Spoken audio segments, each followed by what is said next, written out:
1957年6月4日，胡适在纽约立下遗嘱。第6条写的是，去世之后，如果留下遗产，留给夫人江冬秀女士；如女士先行去世，则留给两子胡祖望、胡思度。3个半月之后，1957年9月21日夜里，胡思度在唐山铁道学院上吊自杀，36岁。胡适不知道这件事。他1962年2月在台北去世，到死都不知道自己的小儿子5年前已经死了。他的遗嘱一直没有改。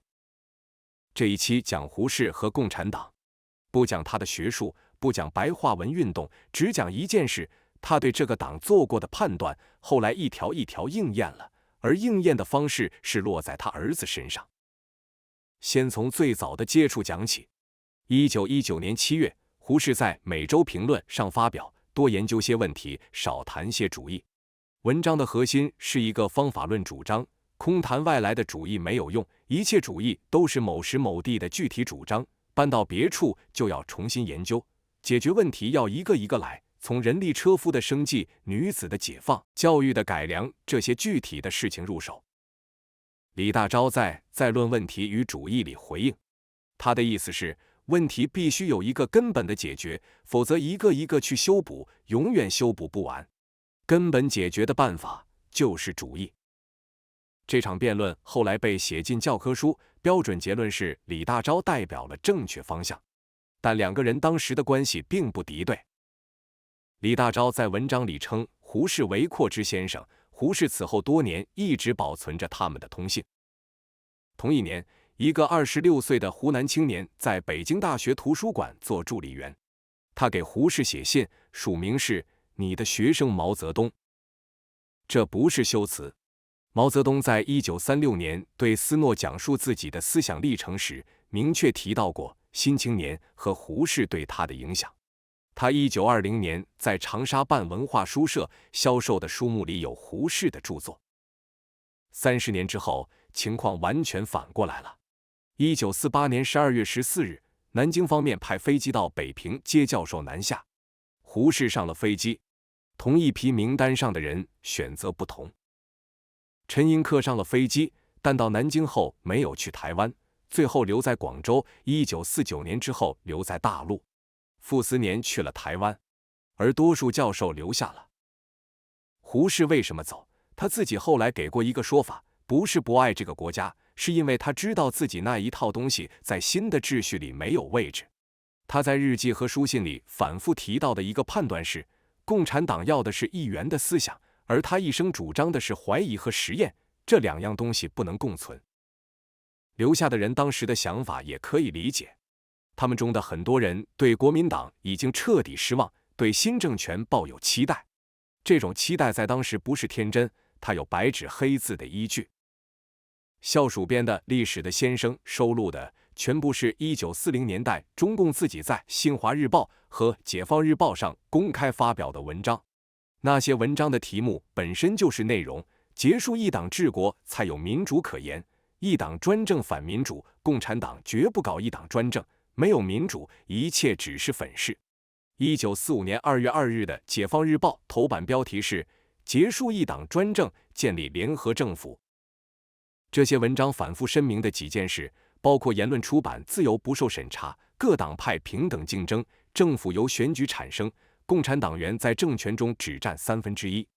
最后这一条当时有一个专门的名称，叫33制，在陕甘宁边区实行过，并且被作为新中国的样板反复宣传。对一个1948年做选择的教授来说，他手边能看到的公开材料就是这些，他没有理由假定这些话都不算数。判断失误的责任不能全部由他们承担，一份公开发表、反复重申、写进边区施政纲领的承诺，本来就是用来被相信的。胡适不相信，他的理由不是他掌握了别人没有的内幕，而是他看的不是承诺本身，是承诺的来源。留下的那些人后来怎么样，可以用一个人作为标尺。陈寅恪1949年之后在广州先后任教于岭南大学和中山大学。1953年，中央有意请他出任中国科学院中古史研究所所长，他答应，但提了2个条件：研究所不宗奉马列主义，不学习政治，请毛泽东或刘少奇给一封书面证明。这2个条件的实质是同一件事，他要求把学术从表态里豁免出来。条件没有被接受，任命的事就此作罢。1958年，他被作为厚古薄今的典型公开批判。他此时双目已经失明多年，后来腿也断了，全部著作靠口述完成。1969年10月7日，陈寅恪在广州去世。俞平伯的遭遇前面讲过，1954年那场运动的第一个靶子就是他，而他本人的研究和胡适的关系只是方法上的师承。这些是留下的人里处境最好的一批，有名望，有单位，没有被判刑。1949年8月14日，毛泽东写了《丢掉幻想，准备斗争》，文章里点名批判3个人，排在第1位的是胡适。同一年年初公布的战犯名单里也有他的名字。一个曾经署名你的学生的人，把老师列进了战犯名单。胡思杜是胡适的次子，1921年12月17日生。1948年底，他没有跟父亲走。他留下的理由，据当时的技术，是他觉得自己没有做过对不起共产党的事，不必走。1950年9月22日，香港《大公报》转载了一篇文章，题目是《对我的父亲胡适的批判》，作者署名胡思杜。文章的内容是标准的批判文体，说胡适是帝国主义走狗、人民公敌，说自己过去受父亲影响是错误的，现在要与他划清界限。这篇文章在海外引起很大反响。胡适看到之后的反应，据他身边的人记述，是把简报收了起来，说了一句：“我没有那样的儿子。”后来他在给友人的信里又说过另一层意思，这种文章不必当真，那种环境下人不能不这样写。2句话都是他说的，都保留在记录里。真正需要注意的是，接下来发生的事，划清界限没有用。1954年秋天，一场全国性的批判运动开始了。导火索是文学领域的一件小事。1954年10月10日，《光明日报》发表李希凡、兰陵的文章《评《红楼梦》研究》，批评俞平伯的《红楼梦》研究方法。同一天，毛泽东在这篇文章上做了5条批注。运动的靶子很快从俞平伯转到俞平伯的方法，再从方法转到方法的来源——胡适的实验主义。从1954年底到1955年，批判胡适的文章大量见报。3联书店把这些文章汇编成《胡适思想批判》，一共8册，200多万字。参与写作的人几乎覆盖了当时中国社会科学界所有有名字的人。这里有一个细节值得停一下，被批判的对象本人在美国，既看不到这些文章，也不会有任何损失。这场运动的实际功能不是打击胡适，是让当时还在大陆的知识分子每人表一次态。写文章的人在写的时候，多数清楚自己在做什么。胡适本人后来看到了这8册书的一部分，他的评价是：这些文章让我知道了我的书在大陆还有人读。这些文章的作者后来的处境是另一条值得看的线。他们中的相当一部分人，在1957年成了右派，在1966年之后成了牛鬼蛇神。1955年参与批判胡适实验主义的人，用的论据是这种方法脱离阶级立场，为资产阶级服务。2年之后，同样的论据被用在他们自己身上。这不是巧合，是同一套机制的连续运转。一场运动需要一批人表态，表态本身会留下文字，文字在下一场运动里就是材料。参与批判的人并不因为参与而安全，只是把自己的名字提前写进了档案。1957年，轮到胡思杜自己。那一年，他在唐山铁道学院教书。4月，中共中央发出整风运动的指示，号召党外人士提意见。胡思杜当时正在争取入党，为了表现积极，他就学校的教育改革提了意见。上一期讲朱镕基的时候讲过同一个机制，1957年5月被鼓励说出来的话，到6月之后变成了罪证。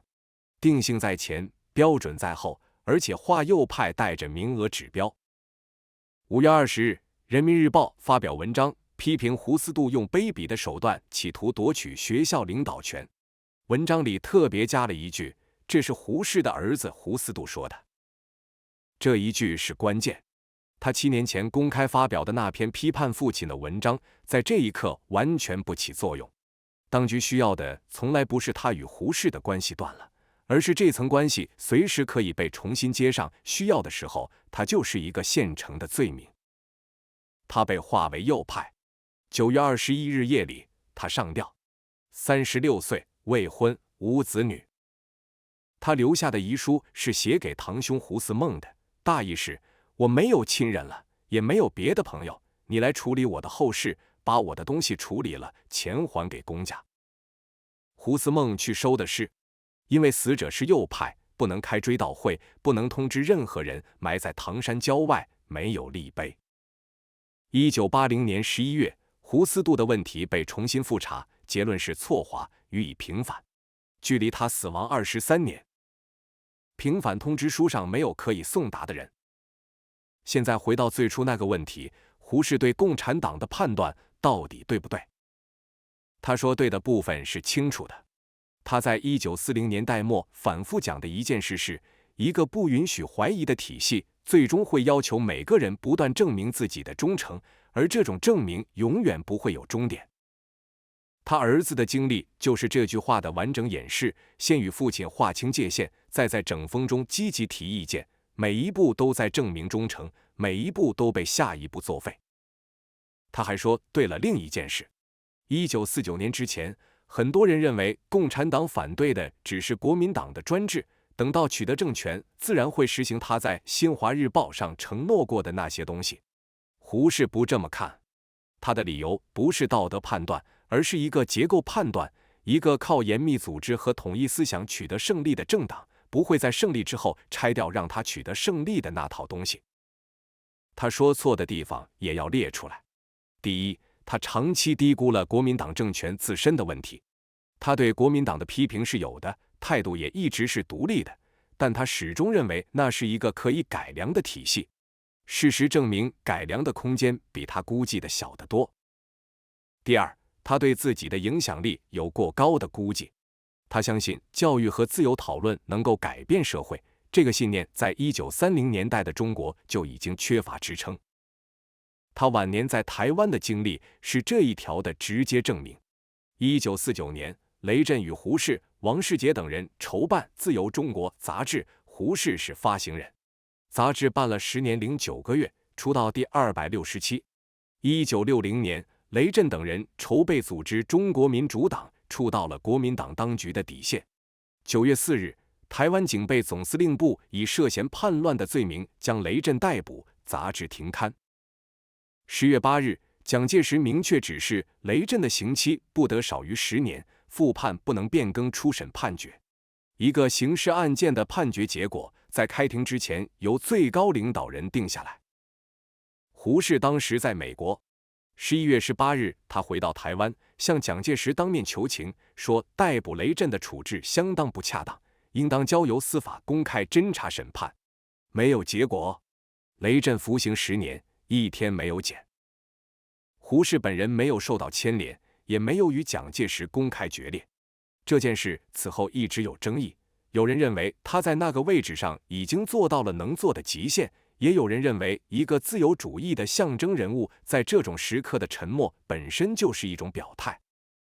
可以确定的是结果，他在大陆的那一套东西没有位置，在台湾同样保不住一本杂志和一个朋友。他一生主张的方法需要一个允许这种方法存在的环境，而他晚年待过的2个地方都不提供。第三，也是最具体的一条，他把自己的儿子留在了那边。1948年那架飞机上有位置，胡思杜留下是自己的决定，但他当时27岁，一个27岁的人对这种事的判断能力和一个57岁的人不一样。关于这一条能找到的技术里，胡适本人没有留下过任何直接的说法。大陆对胡适的重新评价从1980年代开始。1986年，中国社会科学院近代史研究所开始编辑胡适的资料。1990年代之后，他的著作陆续在大陆出版。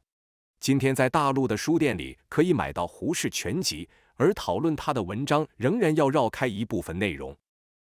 最后回到那份遗嘱，1957年6月4日在纽约写下第6条的时候，胡适以为自己有2个儿子。到9月21日，他只剩1个了，但没有人告诉他。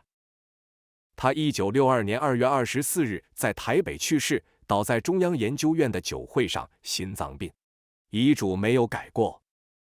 一份写给死人的遗嘱是这段历史留下的最具体的一件东西，它不需要评论，